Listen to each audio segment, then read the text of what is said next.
All right, started the stream over on Twitch. It is live. Mario, thanks for coming. Grecklin. On-air chats. May the force be with us. Yeah, should be a good show. We have a lot to cover. We have a lot, and I do mean a lot to cover. It's going to be a very lively show. All the way down into, and of course I get a notification on my fucking iPad. Great. All the way down to photoshopping skills are going to be on display again yet today, ladies and gentlemen. So that'll be fun. With that, let's just go ahead and hit the intro and get right into it. Supers get dropped when I enter the local.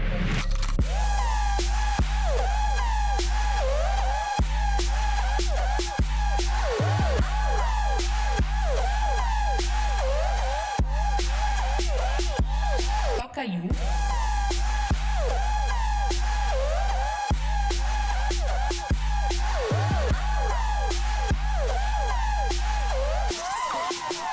Supers get dropped when I enter the local. Welcome, everybody, to another week. It's been 7 days since we've been together here on the Echoes of New Eden live podcast server. No Rambo again because he is out of town on vacation. He's enjoying that real life that eludes most of us some days. Certainly eluded me this morning. I did not have a good start to my Sunday. I hope, Jubi, you had a good start. Jubi is here with me live for today's show. How's it going, Jubi? Pretty good. I now feel like someone punched me in the throat. I have like this very difficult to maybe speak, but I have this medicine called striptease, honey Striptease? citrus. Yeah, it's like how do you say? It's some kind of pastille candy, kind of. Now we're getting a completely different picture in my mind of you, Jubi. I mean, it's just what it is. Honey citrus striptease. Very good. Well, I feel like someone punched me this morning too, but it wasn't in the throat or anything health related. I just did not have a very good time as an FC this morning. That's all. Oh, goddamn. Oh well, we formed up, we rolled out, and we lasted not very long. We didn't take any of the objectives, but it was still a good time. It was still a good time. And that's all we're going to have on the soundboard, ladies and gentlemen. There's no other soundboard today because my daughter also ran off with my adapter that I normally use on my phone to plug that in with. So that's all we got is the intro. just performing so well this week. So anyway, we have a lot to cover on today's show. Patch notes, dev AMA, or is it an AMA? Asheeves takedown of Benzie. Jubi, you'll have to give us a little bit of inside ball on that. I didn't get to listen to the whole thing. MEOW versus everyone. EE moderators try to mod the unofficial fake Eve Echoes server. More on that. And, of course, at the end of the show, Taylor's Photoshop time. So we'll bring you all the stuff that will be, even though they don't want to tell you about it. Okay. Breaking into that, we have a monster patch notes to go over.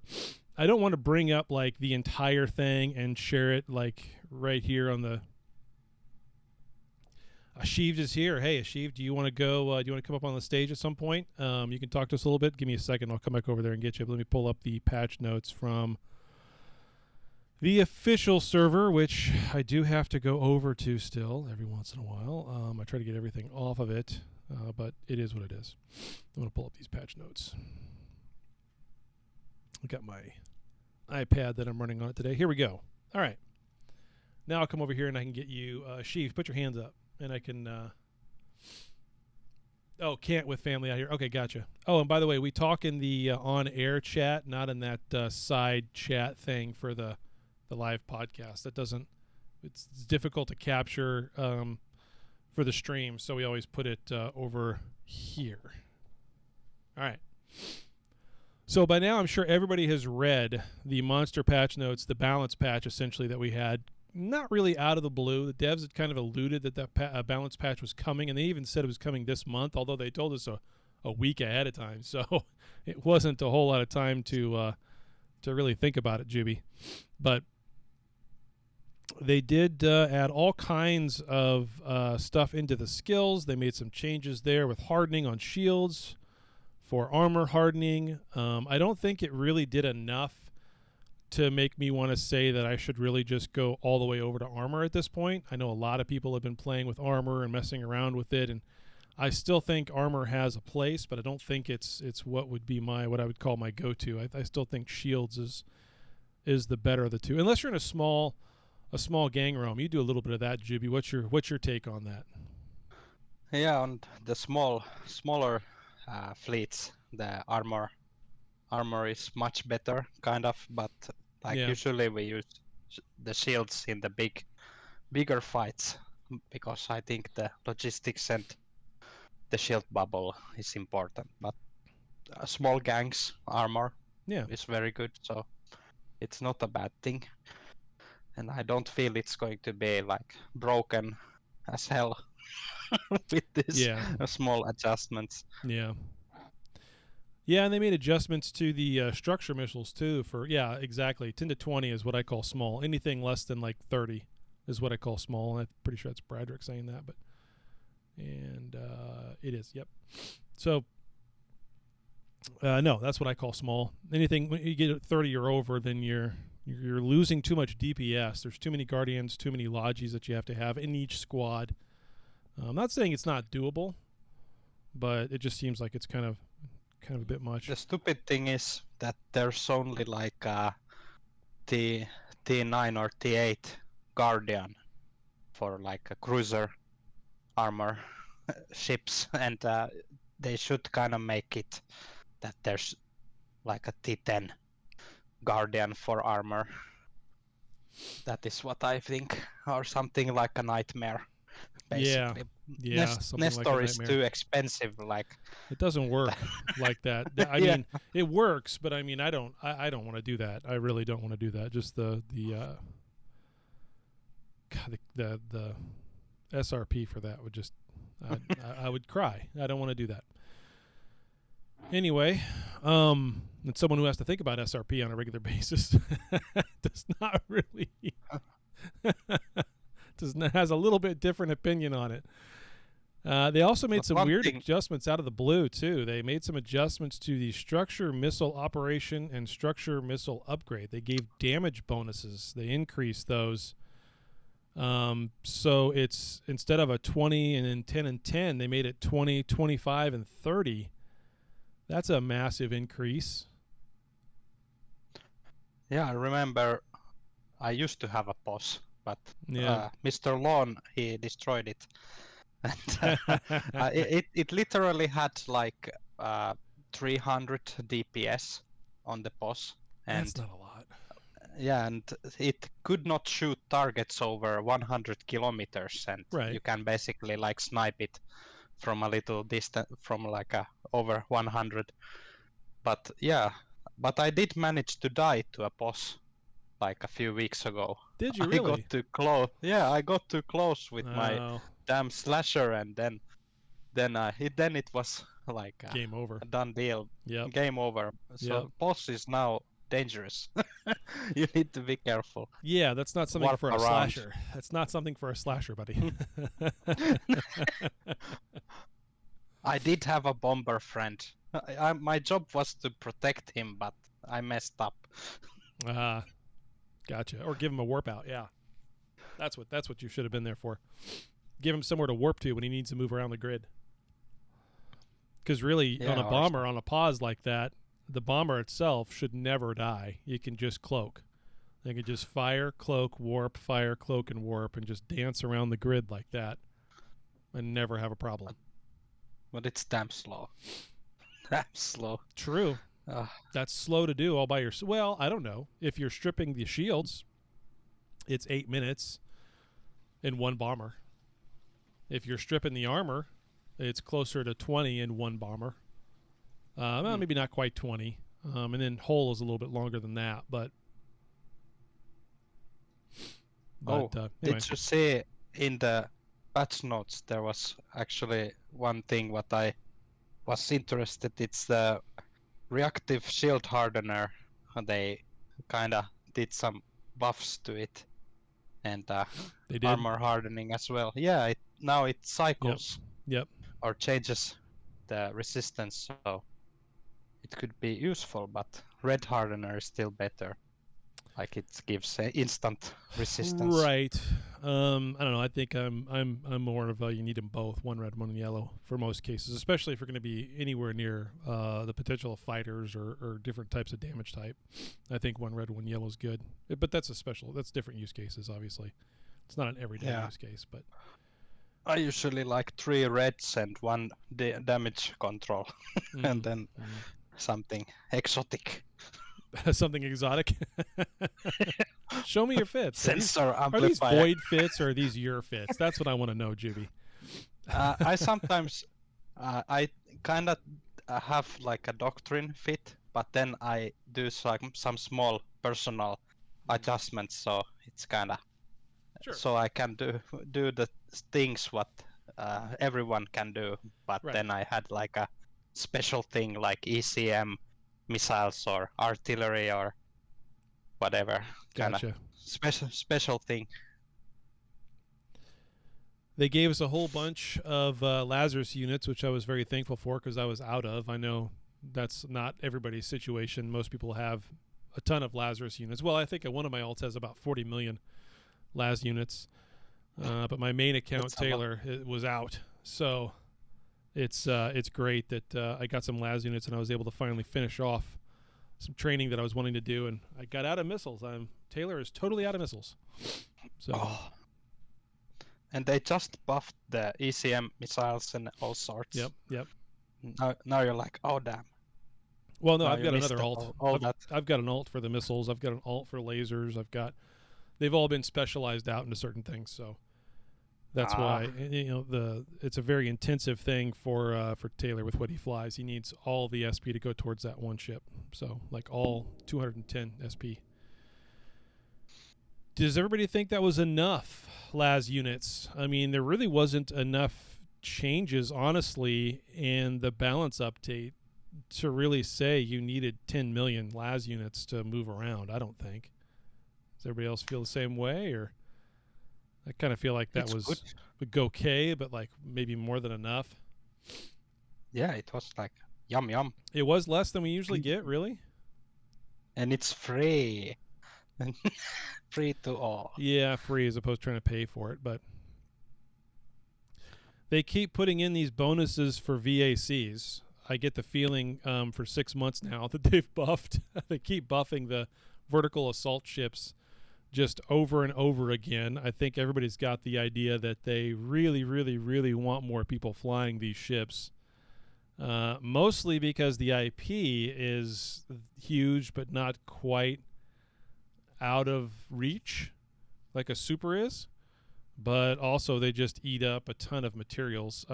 Not quite what a super does, but they eat up a lot of morphite, that's for sure. I don't know if you've looked at the building of one of those, Jubi, but a VAX morphite is 2.1 million on top of everything else once all the capital parts are built. So it's quite a bit. Yeah, it's like 2 basic carriers and then something. It's one carrier, not 2. If you have skills, it's one carrier. But yeah, you have to have a carrier first, and then you have all the blueprint. Then you have the blueprint and all the additional cap parts for it. Yeah. Yep.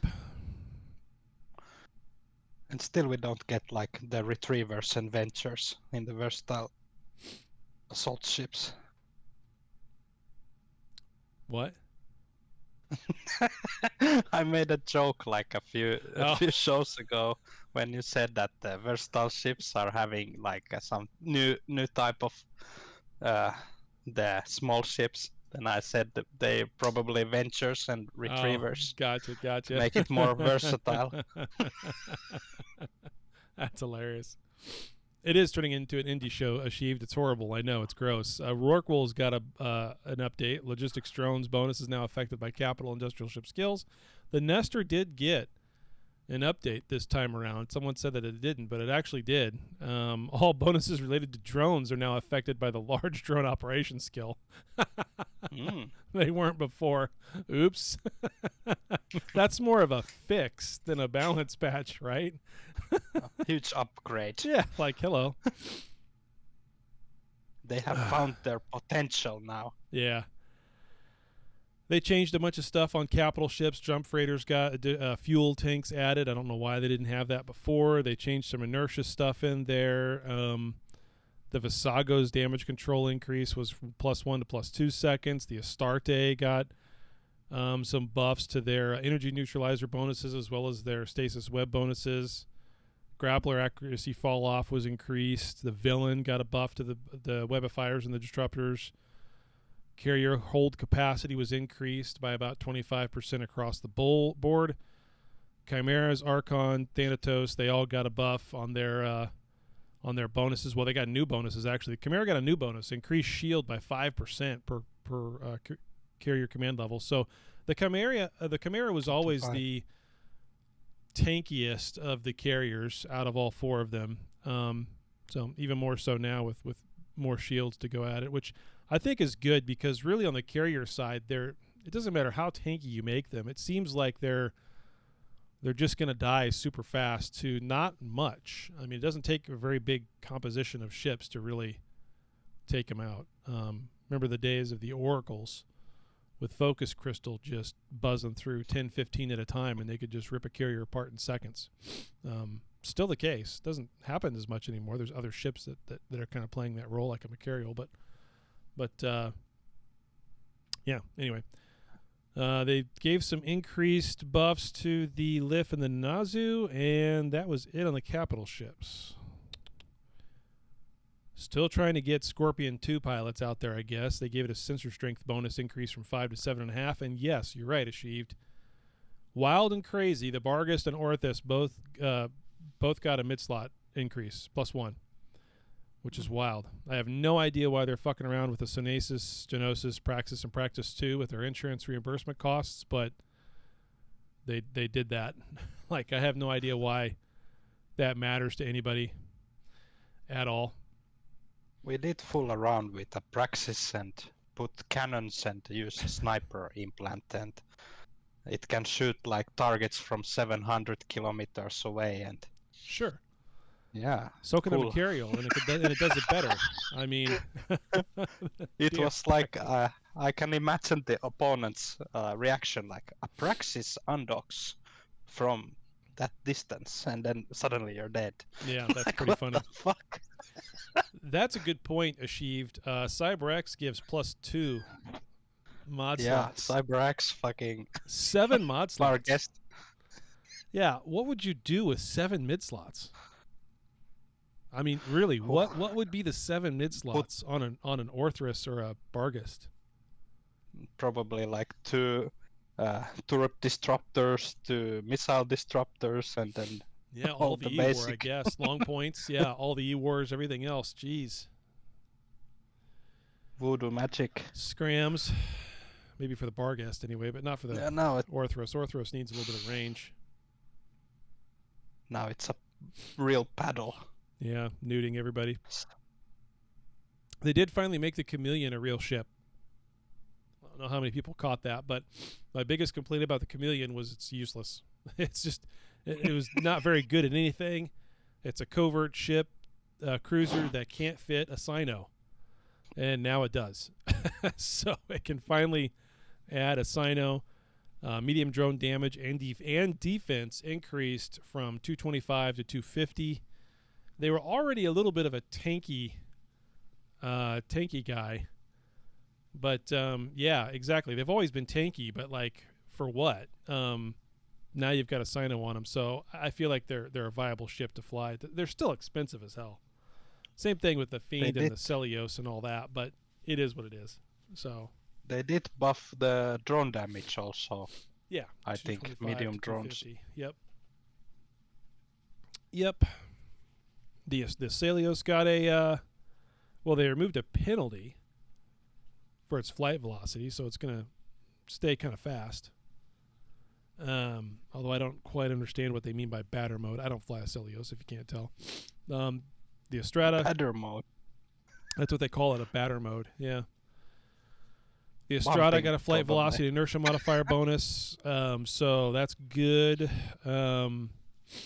Venture 4. I'm going to just really blow Asheeves' mind and talk about industry yet again. The Venture 4 mining's amount bonus increase from 35 to 40. I mean, the dollar bills in my eyes. Bloom, bloom. It's a great idea to take a Venture 4 and just go mine out someone's Mercoxic at this point now. It'd be fast enough. So, I actually did that did you? In a while, and I managed to, like, in a few weeks, I got like 6 billion worth of Morphite. Then I smuggle it to HiSec to build my own Science, and yeah, so it can be good.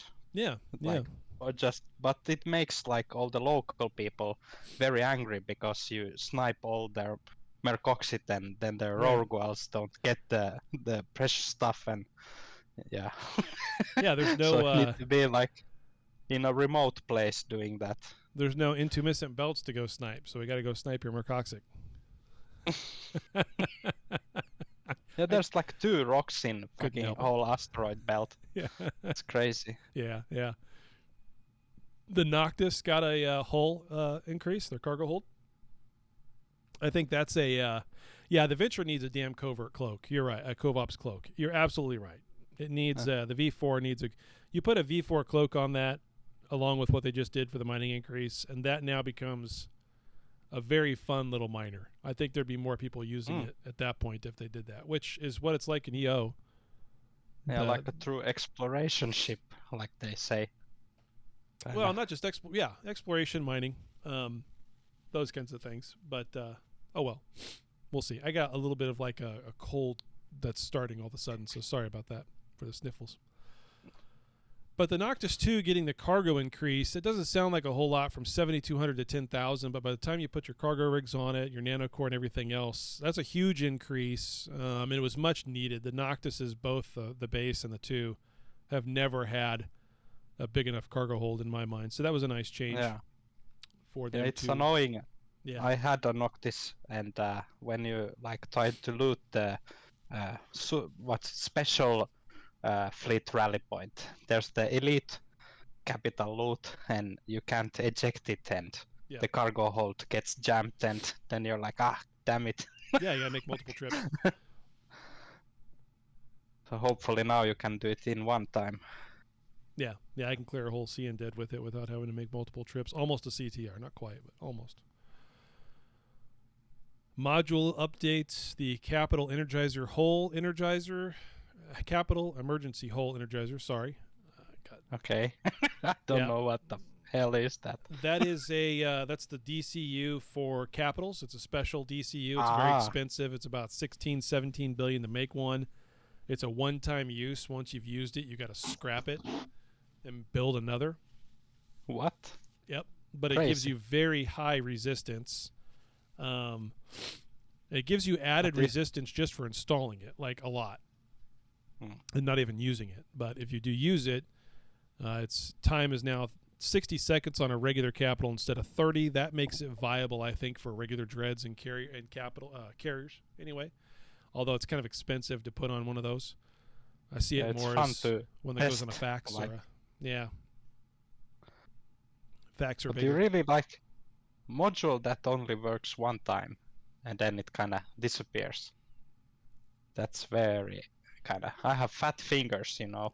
You can I undock and press it and oh shit, there it goes. Yeah, it gives you a warning. It gives you a warning before you use it though. So I don't read you have to those. fat I'm finger like, twice. You don't read those?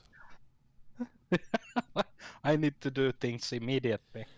That's your fault then. That's your fault. Yeah, one day accidentally reprocess my capital ship cannons. I was like, I want to move this to my cargo. Oh no. And then I don't know what happened, and I pressed yes. and you Now it's reprocessed like it. trash. Yeah. Oh, Now no. it's just You like deleted it. the, yeah. Look at you doing God's work to make modules worth more by deleting them from the game. Oh, They made Yeah, some other be adjustments to careful. damage. Nothing crazy. I mean, some of it's nice. Not the capital cruise missile damage plus 10. Lots of little changes there to damage increase. I find it interesting that there's more here on the increasing the damage output really than there is the tankiness. Like the tankiness at the very beginning of this we talked about was kind of nice with the adapters and everything, and the hardeners anyway for shields and all that, and for armor. But they totally negated that gain by adding even more damage output from everything. It felt like across the board, just about everything got a little bit of a buff or increase. Implants even got some increases. Weapon activation periods were cut down a little bit. Barrage is suppression fire velocity decrease effect from 25 to 30. I mean, so all these feel like a buff. Everything felt like a little bit of a buff. So even got a speed increase on aerospace tactics. That's the one that kind of slows down your drones or your fighters, but gives you an increased passive DPS. They gave him some speed back. So it's kind of like, geez. Yeah, I heard they did like to bombard some changes. It was a little bit of change. It was the tank. You can have like your drones to have a lot of HP.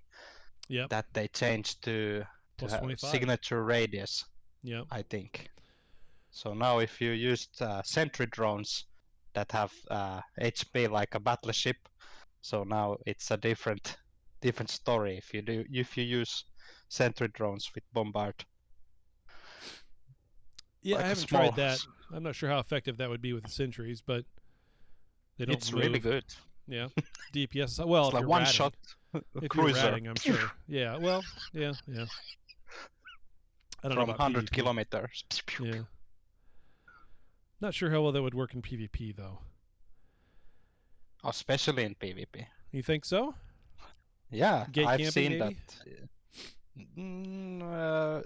that. It was let's say I think it was like a CRB thing they used. Ratless snakes with sentries with bombard. Yeah. Then they shoot you from a distance, but it does all the damage buffs and everything, and so very good, very powerful.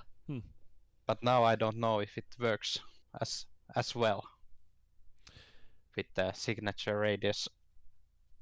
Yeah, I don't know. I don't fly drones. I just fly fighters, so it's a different A little scenario. bit bigger. Yep, a little bit bigger. Made some changes in industry that kind of did and didn't make sense. They made some things a little easier to make. Save the industry. We should If have a you remember. conversation about that one of these days. I've had a couple people DM me about this and say that they feel like everybody talks about industry being dead, but it's really not. And one of these days we'll have a long, not today, but we'll have a long discussion about why people say that. I think it's only one person who says that usually, and then everybody is like brainwashed. Woo! Yeah, like, yeah. yes, it's the truth. I must believe it. But Yep. yeah, I never think of like industry always has something to do. Like all of my ships, what I use, they're usually handmade by my Norwegian friend. Yep. He can build all the ships. Is he carving? Of course, I buy. Yeah. Say handmade. So everything is handmade, like only for me, and like I don't feel like it's second hand or something. So it's special. Need to have a special skin for those ships that he builds just for you with your signature on the side of the ship. I mean, I would pay for that. That's the kind of thing I would pay for in this game.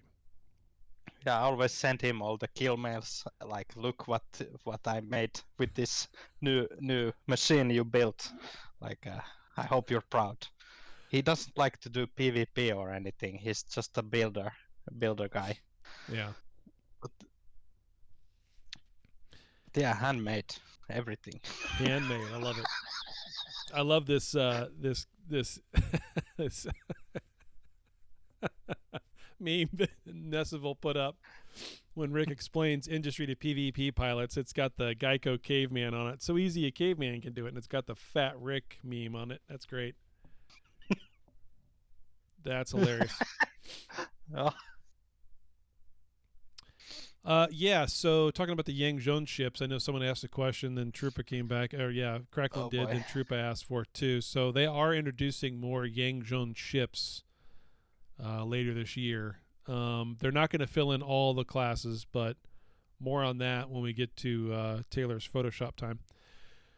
They did make some store adjustments this week as well, and I think everybody noticed the cost of Plex going down just a little bit. I think it got down to be under 9 million at some. I don't know what it is right now, but I'm pretty sure it was under 9 million, in the 8 million range. Yeah, I was like, whoa, Plex Yeah. price is low. Then I put like 1,000 orders for Plex reserves immediately. They are making some adjustments to try to push the Plex price back down. They know it's too high, so it took them a little too long to realize that. But I'm pretty sure they've noticed it, and they're doing things to try to help push it back down, because it's gotten a little bit outside of affordable for some people to be able to buy Plex and Plex their Omega every week or every month. So Yeah, 10 million per Plex was kind of. I started to feel like, bit much. this is not cool. Well, at that point, you just spend the $4.99 a month, and it's cheaper. I mean, it's just, No. just get your basic Omega if you can't do the Duo Omega. But yeah. And they had this weird anti-cheat announcement. I'm going to read this, and we're going to discuss this a little bit too. It said, to best protect the legitimate interests of all Capsuleers, the development team has always taken a firm stance against the production, sale, and use of cheats. Recently, we discovered some players were profiting by modifying the system environment and completing encounter missions, which violates the user agreement and impacts the interests of other players. To improve game fairness, we have decided to prohibit logging into the game using rooted or jailbroken devices after the maintenance on March 20th, which is in 3 days, which will take some time to implement. Please ensure you log in using untampered devices, Capsuleers. At the same time, the development team has taken legal action against cheat providers and developers to protect our rights and crack down on their activities. We welcome players to report any violations through in-game reporting or the customer service center and create a better gaming environment for everyone. Now, the discussion came out immediately from that. What the hell kind of cheating is this that they're talking about? Are they talking about bot farms and all of that kind of stuff? And no, they're talking about actual rooted, and they're not talking about emulators either. They're talking about rooted devices or, broken. I guess you could put scripts onto the emulators and make them do different things too. But we're talking about stuff different than botting. And I don't know if it was something that would like literally speed up the pace of the game in order to make it almost an instant, mission, or make it think you completed the mission and then you get the rewards or something. I don't know what they were doing, but they were literally tampering with, and the only way you can tamper with the code of the game is if you're running a jailbroken device that allows you to do things like that or put different kits on the phone or tablet or PC even to be able to get into the game code. That's what they were doing. That's what they mean by modifying the system environment. So Yeah, I heard a smart person explain like they can basically modify the existing server to have like cheat speed hacks and kind of these things, but it's kind of need to do a jailbroken thing. I don't know how to explain it, but for us normal players, no stress. yeah, It's usually done on PC, so like I think you can't do it. I don't know. Oh, Nowadays, everything is possible. yeah, I'm pretty sure you could do it over on a rooted phone as well. But you're Yeah. right. No bans given as of yet. They're putting things in place to be able to track it, I believe, on the 20th. And then if they catch someone doing it after that, then they're banned. So yeah, and then we have the new event, the Verge of Silence event. Have you taken a ship into that? Oh boy, it's the first few hours it's fun for me. Like it's like a King of the Hills kind of thing when you put there your ships and if it blows up, it doesn't matter. You get it back and no stress. But I calculated that if you kind of need to scan the data, you need to scan it like 4.1 hours per day Oh my to God, you're get the kidding. maximum points. You're So kidding. I was like, I did it a few days, like scanning, but then I was like, I give up. It's so boring. I can't do it anymore. So now just farm 4 is the hours for normal way. what? What are you getting when you do 4 hours worth of that nonsense? You get 10,000 points of the things what you can exchange in their store. Some skill points and Lazarus. Oh, more That's Laz. it. More Laz. Yeah. Yeah, whoop-de-doo. Okay. There's a Procureur skin. It's the T8 mining ship, Huh. but nothing too fancy. Nothing So, fancy, huh? Yeah, okay. I mean, I went in there with the super, probably killed about 20 caps, and then God damn. and then got kind of bored, and then had 2 supers come in and was able to take it for a little while, but decided not to give anybody the satisfaction of seeing me die, and I got out. So it was fun. Yeah. It was fun for about you're right. It was fun for like the first minute or two, but things were just dying left and right. So after that, it's kind of like, whatever. Yeah, I was thinking like fun things to do if you have like the mining implant and then cargo hold. Oh yeah. Self-detonation, then you just yeet a freighter like after every 10 seconds and then 10 guys blow up every time. Like do that like 4 hours a day. I've tested that, or at least some of the guys have tested that mining implant with that explosion thing, and it doesn't seem to do much damage. Even if you're in a very large ship, it doesn't seem to do. We didn't want to blow up a Rorqual for testing, but yeah, I mean, it just didn't seem to do much damage.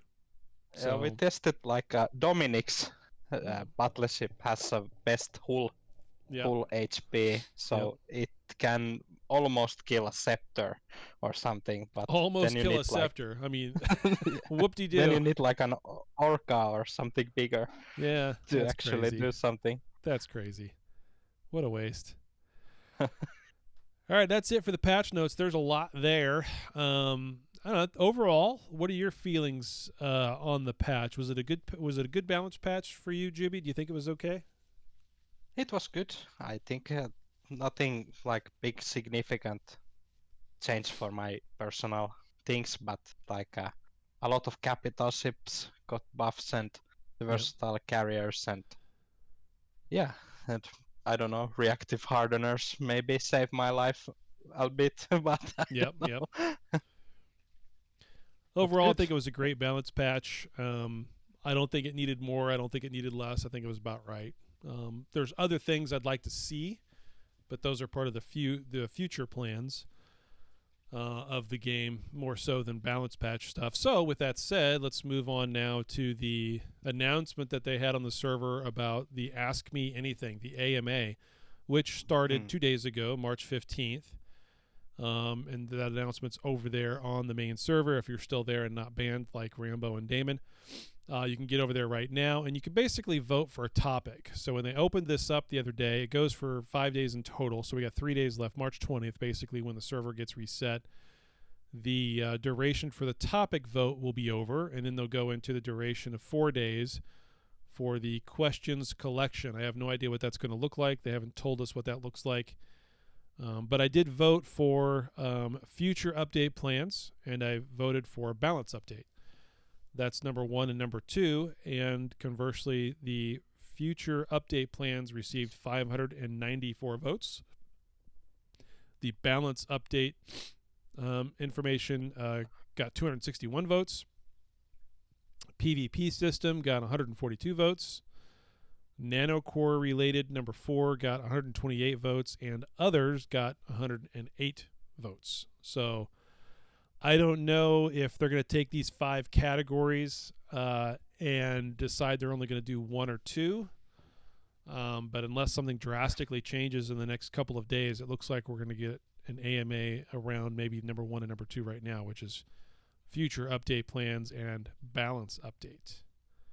I think we should vote for everything. Yeah, I don't understand what an AMA is. Okay, so let me I'll take both sides of this, right? An AMA is supposed to be an ask me anything.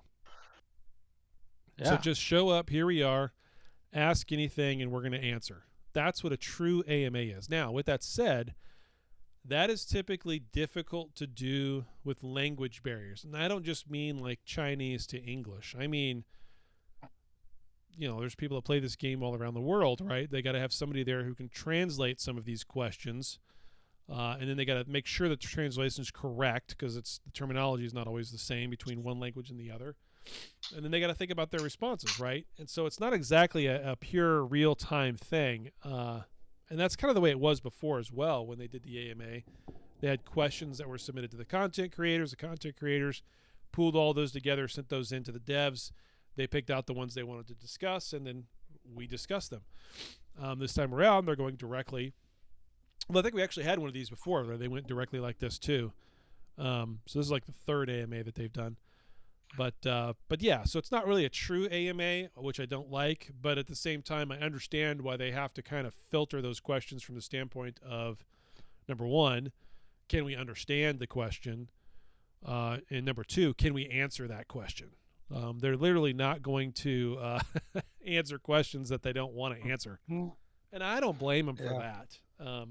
But I will say that when it comes to the future update plans, every single one of us in here needs to ask the question or submit the question of, when are we getting station containers and when are we getting ship naming? Because we're a year behind. We're 1 year behind. I'm going to mute for a second, guys. Hold on.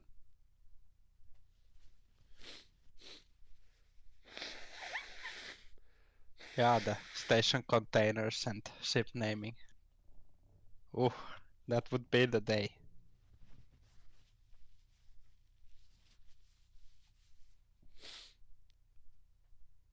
Yeah, I just triggered Nessival. Sorry. That's all I have to do to piss off people in my corp, by the way. I control anybody inside of Big by just getting on comms and saying, station containers. Because then they think something's coming that I know about, and then they get excited again. Poor guys. Yeah. But hey, at least they're giving us a chance. They're giving us some sort of option here to. Yeah, when are you going to value your content creators? That's a good one too. When are you going to let Rambo and Benzie back in? No shit. That's another great question we should ask him. Like, give me a break. That's ridiculous. I don't understand that at all. There's something about that that's off. I don't understand. I don't know if it's that the developers don't know. Like, I literally asked Cloud a question. And anytime you ask Cloud questions, by the way, he won't respond unless you format your question a very specific way that allows him to answer with like a 1 or 2 word sentence. That's it. Like, you can't like yes, no. yes, no, or maybe later, or coming, you know, things like that. You've got to give him a way to have a short answer. If you can phrase your question that way, then he'll answer, right? So, and he'll answer almost immediately. Like, I've asked him questions at any time of day, and I've gotten answers within a few hours almost every time. It doesn't matter what time of day it is. It's really weird. Oh. I can't tell when the guy's asleep and when he's awake and any of that. So maybe he's just always looking at Discord, whether he's at work or not. That might be it. But anyhow, He's the guy in the hotel of John Wick's movies. he's always at the counter. there. He's always at the counter, yeah. I love that guy. But But no, I asked them a direct question. Do you know what's going on with your only active senior content creators on the official Eve Echoes Discord? And his answer was, no, I'm not aware. So I told him what was going on. And his response was, huh? What the hell? So there's a weird disconnect between the developers, the community managers, the moderators, and then the content creators. Kind of everything running downhill, right? So I don't know what Cloud can do. I don't expect much because that's just the way we've all been conditioned at this point with NetEase. But I will say that at the very least, now Cloud knows. Cartley and Killa both know because I've sent them DMs. Obviously, Damon and Rambo have sent them DMs, but mine were, I'm surprised I haven't been kicked out or banned because mine were not very polite. I think my last DM to Killa was, are you guys like, is you get paid to kill the Eve Echoes server, like the Discord server? Is that what you guys are getting paid to do? Because that's exactly, you guys are doing a phenomenal job of killing it. You're doing a great job of killing it. Like, I don't understand at all. Keep it up though. Keep it up. Yeah, I have also had like a public outbursts of rage and saying things about we should be more like a team and support each other to make this game like we're the entertainment, and if they could like do some advertisement for us, like one day I was looking at other games content creator programs, and there's Ubisoft.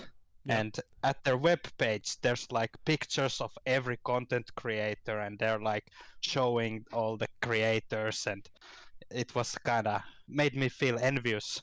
Like maybe I should apply to Ubisoft and do some other games than this one, but still I love this game. Like I showed I do too. Yeah. So this game has a special place, and maybe I will do some other games, but yeah, I'm going with this one. Well, teamwork. The thing that's so odd, and this gets into another topic here, but the thing is so odd that in any other game, in any other setup, you've got the developers, they've got a team that's on Discord or maybe just on Reddit or whatever. That's the people you talk to about the game. You have the content creators as well. And you do have moderators, whether it's on Reddit or whether it's on Discord, whatever. You do have moderators, but the moderators are there to moderate the server and make sure that it's civil, right? And that people aren't doing things that they don't want them to do. But the real conversation about the game and how to play the game and all of that kind of stuff happens directly with the content creators or the developers that are there on that server or there in that subreddit, not the moderators themselves. The moderators here, though, have taken it upon themselves to be the arbiter not only of what's right and wrong on the Discord server, but also what's right and wrong in the game and what you should do and what you shouldn't do and how you should do it and how you shouldn't do it in terms of gameplay, like actively doing that with gameplay. I don't know why that is. That's the weirdest thing. I've never seen it anywhere else. It doesn't exist like that anywhere else where the moderators are doing that kind of thing. But they are.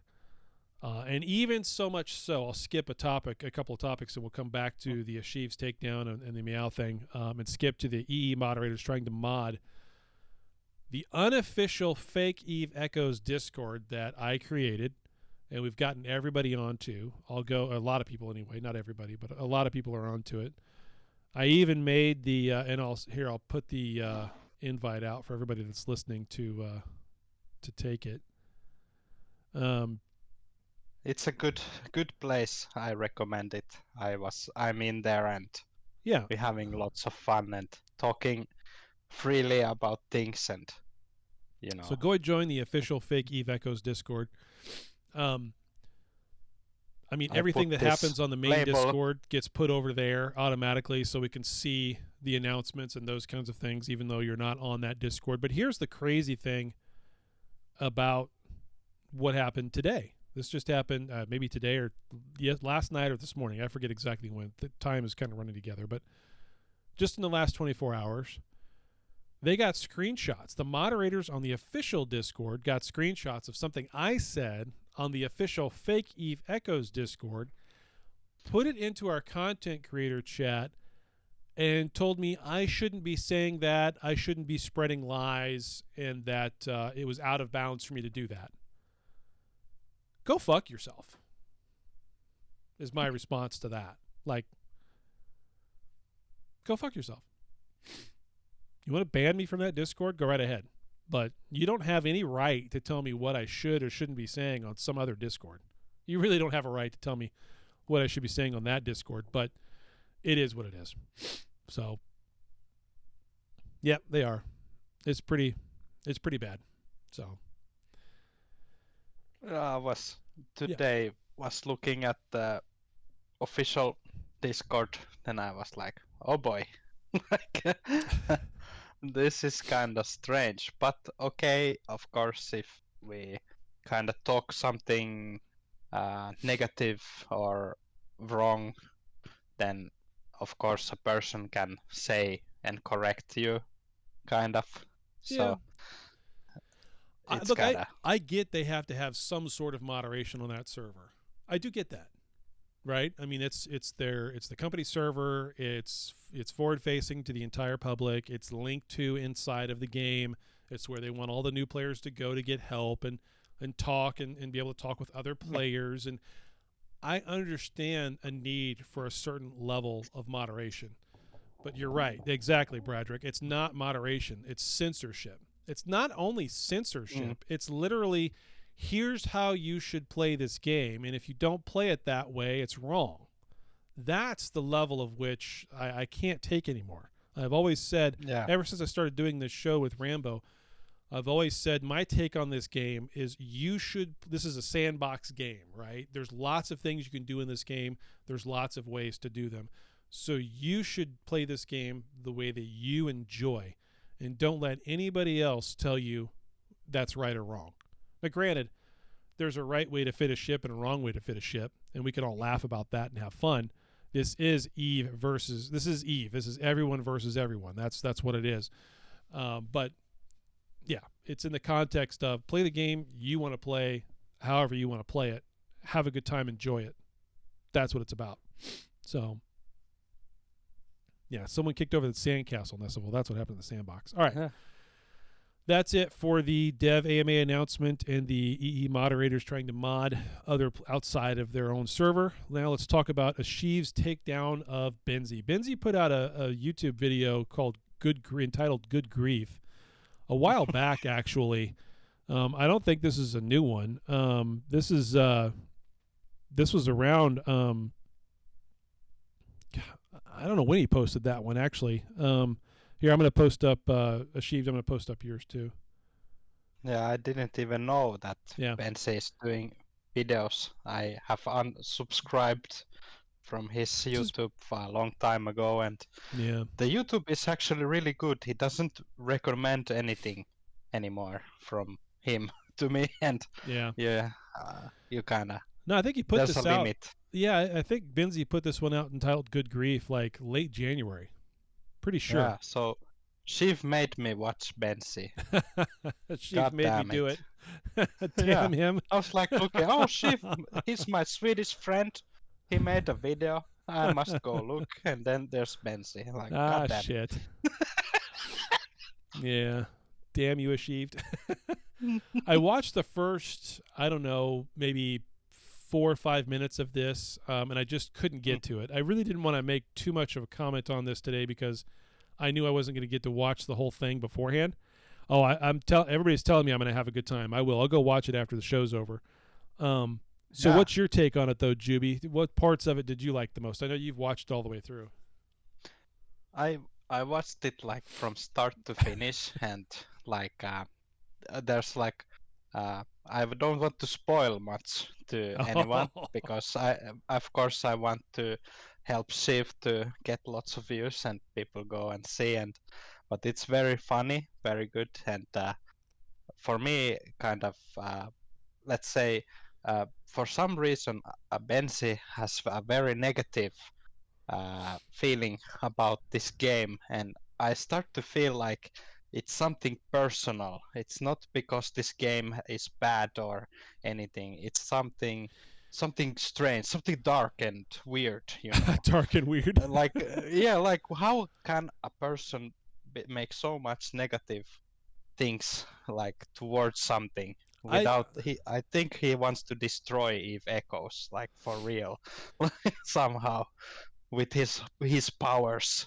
Yeah, I think it's more the PTSD thing. Here's my take on why Benzie hates NetEase and Eve Echoes so much.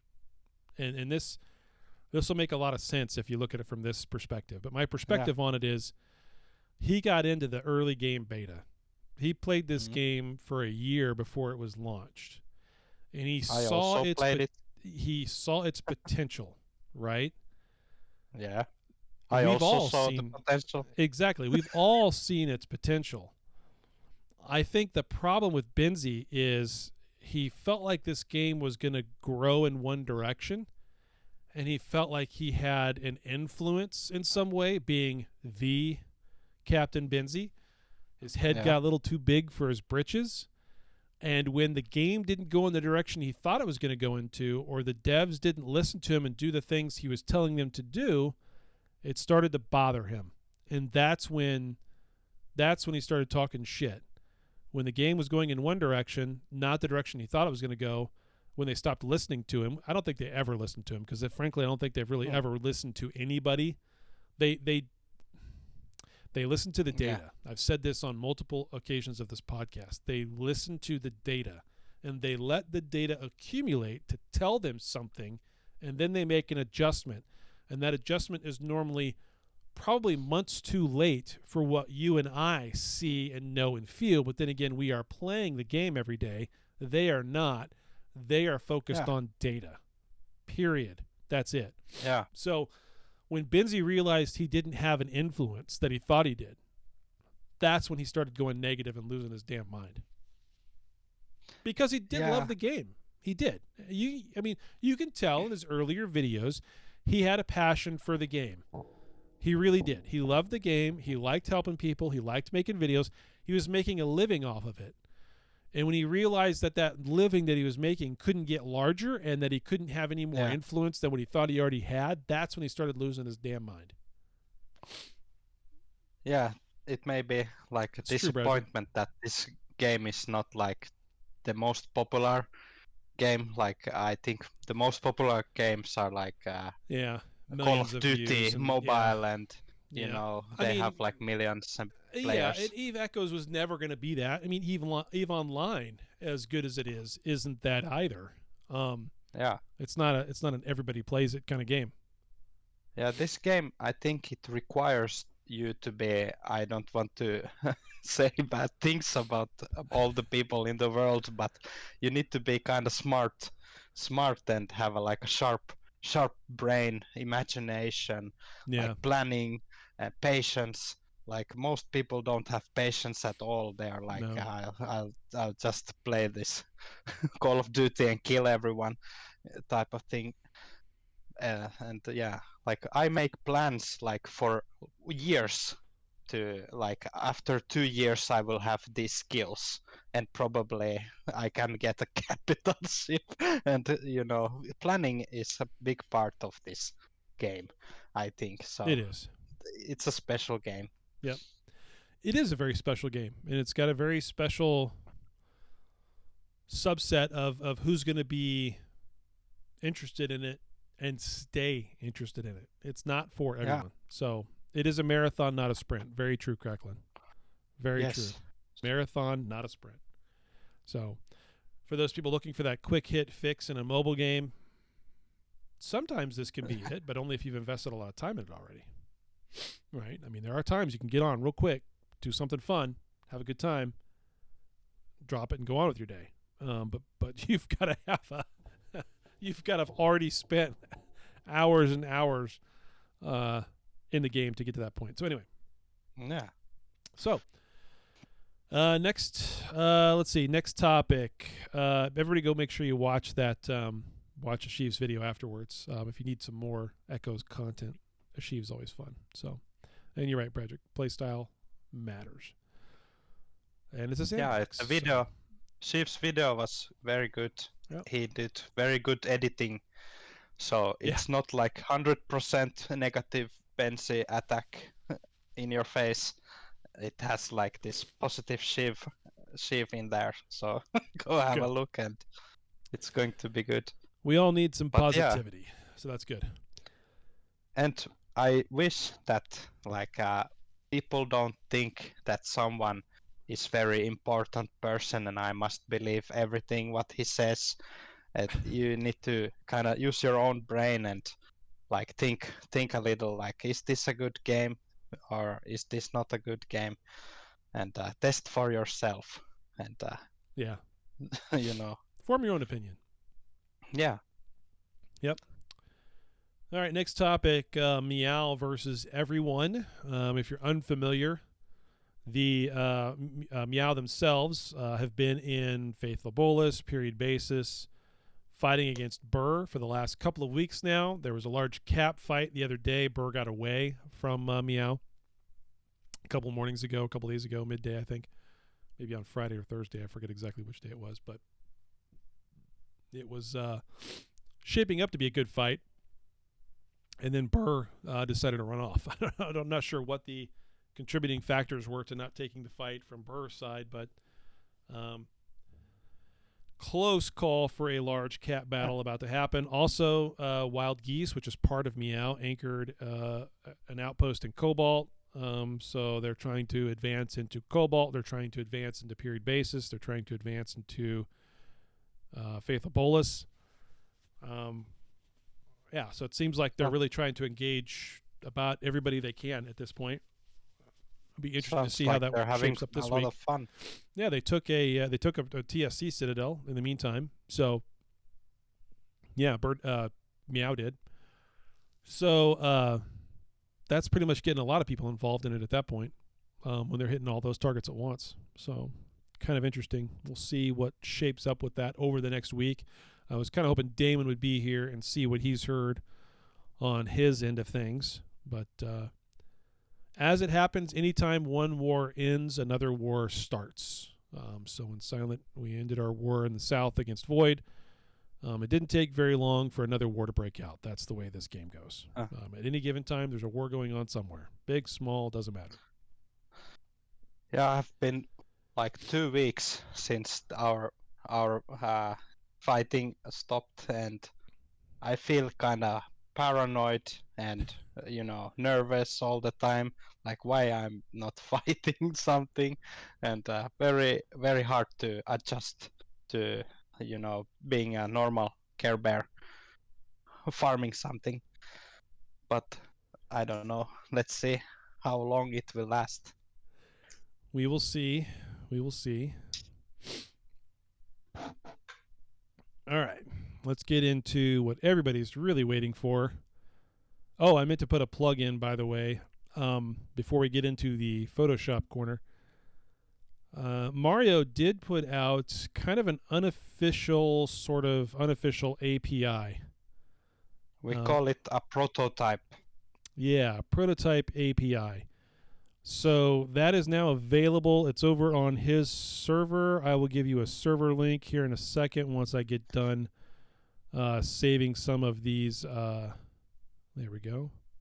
I did do some talking with Mario, and he's like release the Kraken and see how it goes. And yep.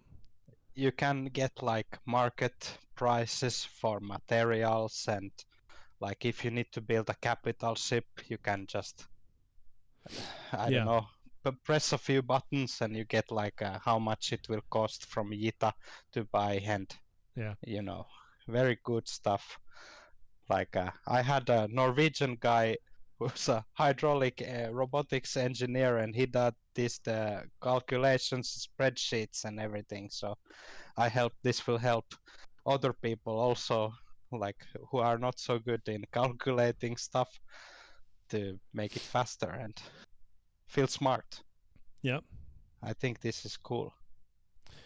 Yeah, so it's over there on that Discord. Yes, another Discord to join, but this is also Eve. Lots of Discords, right? It never ends. New ships, new Discords every day. Connection. Yeah.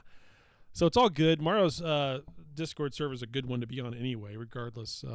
Little different take from different perspectives, I'll say, from around the community than what you would find here. I know on this server we tend to be a little bit more shush centric, although I wish that wasn't the case. I wish we had a broader audience from around the map, but hey, that's what it is. That's why I'm here. Yeah, thank you, Jubi. So, appreciate it. yeah. Some people say, "Oh, you're in the show," and I'm like, it's not like only for one certain group. I always think like we need to unite and talk and be like, of course we fight wars and battles, but after that we can have like beers and conversations and be like, that was very cool maneuver you didn't expect that stuff, and Yeah, exactly, Bradrick. How dare you think for yourself, Jubi? Follow the hive mind. No. All good. All right, let's prepare to blow everyone's mind as we get towards the end of the show. Here we go. I had Rebel. Oh, back up to 9. Look at that. I had Rebel ask me a question the other day, and he says, you really should approach the devs with this. Why is it, the Striker ships and the Navy issue ships, they're kind of close. They have similar types of functionality. One's way tankier than the other in most cases. They obviously have way more DPS on the Navy issue ships, but all of them missed the mark for Marauders. So I got to thinking to myself, what would it look like if we added Marauders into the game? Would it be that they would modify either the Strikers or the Navy issues to be real Marauders from EVE Online, or would they just make all brand new ships? And I realized they would probably just make all brand new ships, and they'd probably put them in boxes and sell them for R. So if they're going to do that, they might look something like this. Here's a Paladin. This is in the game, by the way, ladies and gentlemen. Here's a Vargur. This is in the live version of the game. Here's a Golem. Here's a Kronos. Now, I want you to take all this with a grain of salt. There's a lot of stuff in the live game that never makes it I know, look at the slots, right? That never makes it into the actual, like you can go and get it off the market or build it kind of thing. Yeah, exactly. So take this with a grain of salt. And if you recall what happened with the photoshopping of the Lancers before they were released, it was about a week. Don't think of this as being next week we get these ships, okay? I have no clue. That was just a really fun fucking coincidence. So those slots look pretty wild. Yeah, Like, yeah, exactly. You can get one disruptor and one gun, and they're not old. No, these are live. These are images that I pulled up in game this week, Rebel. These aren't old. I can tell you they're not quite right. Just like the Lancers were. If you recall from what I shared of what I knew of the Lancers, they didn't look like a polished ship, full stats either. But this one is the same way. Look at those slots. They all have goofy slots. So, but Marauders are going to be a little slower, tankier, and more on that balance of a tankier battleship that can handle these increases of DPSs, the DPS output that everything has. So, so that's what we'll see if that's what they do. I have no idea. This is in the game right now, so that tells me they're working on it. We'll see what comes out of it. Yeah, there's the Lancer photo ships. Yeah, those Lancer photos actually look like that's the real deal. Yeah, they were a little closer, but not quite.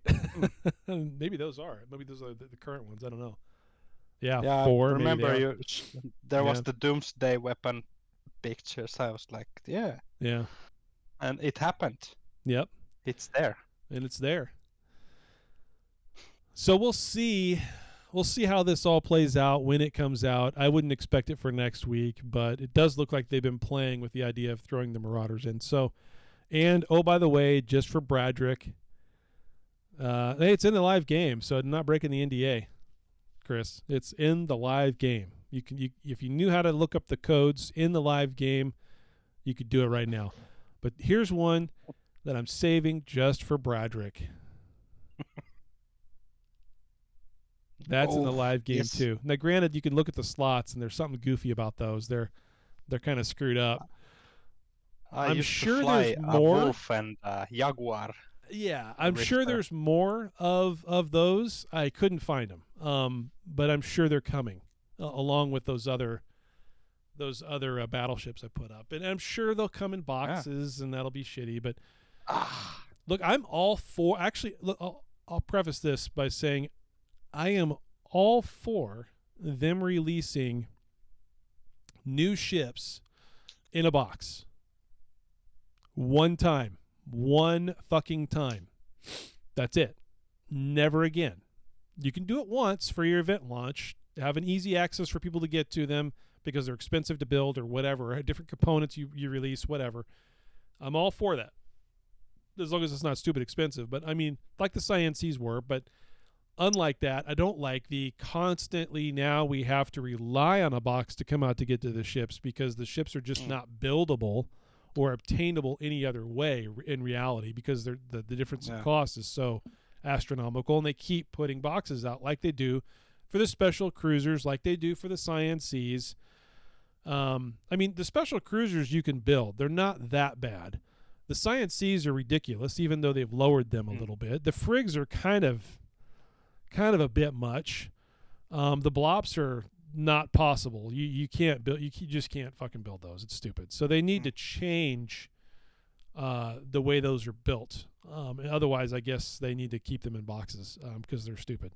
Otherwise, but yeah, the Science C is actually not so bad. It's like 30 billion, but the blueprint. If you start to manufacture the blueprints, you need like that's a lot. 120 of all different carriers, and you have like a chance to get it, and that's crazy. But yeah, the boxes, I think it's very nasty. Nasty, those boxes. Like I hope they end that at some point. They probably won't, but I hope they cut back on that. Yeah, because currently, like when we had the big fights, we found that the fiend ship is very good, and literally we have like stockpiles of the cruiser boxes, and then you just take a new one and go and never claim them, and they're like one use. Yeah, the fiend is fantastic. I love that ship. So yeah. And to prove my point about things that are in the game that might not actually show up, so like some of this stuff, take it with a grain of salt. There's also this that's in the game. I've got no effing clue what the hell that is. Ship damaging space radiation in a container. That's something what I dump like I don't know what that is. on your Citadel undock. Yeah. This maybe hey, that's not a bad idea. This could be a bomb. And they haven't put the graphic in for it yet. And it's a bomb that's EM damage only or something.